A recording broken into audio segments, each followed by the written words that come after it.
বুজে নাই আৰু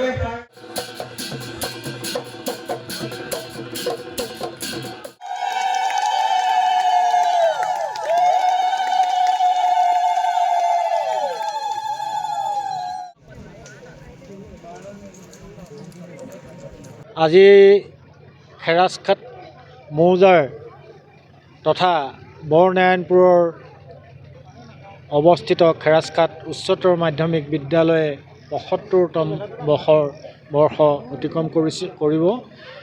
এই শুভ মুহূৰ্তত আজি বৰ্ষজোৰা কাৰ্যসূচীৰে মহাৰজত জয়ন্তীৰ শুভ উদ্বোধনী অনুষ্ঠান আৰম্ভ কৰা হৈছে। পৰ্যায়ক্ৰমে গোহাঁইবাৰী মধ্য ইংৰাজী বিদ্যালয় নাম লৈ আৰম্ভ হোৱা বিদ্যালয়খনে পৰৱৰ্তী পৰ্যায়ত খেৰাজখাট উচ্চ মাধ্যমিক বিদ্যালয়লৈ ৰূপান্তৰিত হয়। তাৰ পিছৰ পৰ্যায়ত বৰ্তমান খেৰাজখাট উচ্চতৰ মাধ্যমিক বিদ্যালয় হিচাপে পৰিচিত হৈছে। এই বিদ্যালয়খনত যিসকল ছাত্ৰ ছাত্ৰীয়ে অধ্যয়ন কৰি গৈছে, অসম তথা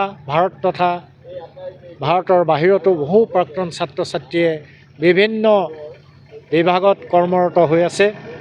আমাৰ এই বিদ্যালয়ৰ যিসকল শিক্ষাগুৰুৱে প্ৰতিষ্ঠা কালৰে পৰা আমাৰ এই বিদ্যালয়ত পাঠদান কৰি আহিছে, তেখেতসকললৈ বা বৰ্তমানৰ যিসকল শিক্ষাগুৰু তেখেতসকললৈ মোৰ সশ্ৰদ্ধ প্ৰণাম জনাইছোঁ। নৱেম্বৰ মাহত আমি সামৰণি অনুষ্ঠান অনুষ্ঠিত কৰিবলৈ সিদ্ধান্ত গ্ৰহণ কৰিছোঁ। আজিৰ পৰা আমাৰ বৰ্ষজোৰা কাৰ্যসূচী হিচাপে আমি বহুকেইটা অনুষ্ঠান অনুষ্ঠিত কৰিম আৰু শেষৰ পৰ্যায়ত আমাৰ সামৰণি অনুষ্ঠান হ'ব। আপোনালোকৰ জৰিয়তে মই সমূহ প্ৰাক্তন ছাত্ৰ ছাত্ৰী, শুভাকাংক্ষী তথা শিক্ষক শিক্ষয়িত্ৰীসকললৈ আহ্বান জনাম যাতে এই বৰ্ষজোৰা কাৰ্যসূচীত, মহাৰজত জয়ন্তীৰ বৰ্ষজোৰা কাৰ্যসূচীত সকলোৰে সহায় সহযোগিতা তাৰে আমি কামনা কৰিছোঁ। আপোনালোকৰ মাধ্যমৰ জৰিয়তে অসমৰ সকলো জনগণলৈ আমি আন্তৰিক শ্ৰদ্ধা আৰু সেৱা নিবেদন কৰিছোঁ। এই বিদ্যালয়ৰ সকলো প্ৰাক্তন ছাত্ৰীক আমি সেৱা গ্ৰহণ কৰিবৰ কাৰণে আহ্বান জনাইছোঁ।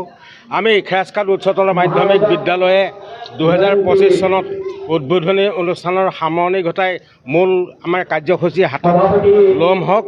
এই কাৰ্যসূচীত এই বিদ্যালয়ৰ সকলো প্ৰাক্তন ছাত্ৰ ছাত্ৰী, স্থানীয় ৰাইজ আৰু হিতাকাংক্ষীসকলৰ আমি সকলো ধৰণৰ সহায় সহযোগিতা আমি কামনা কৰিম।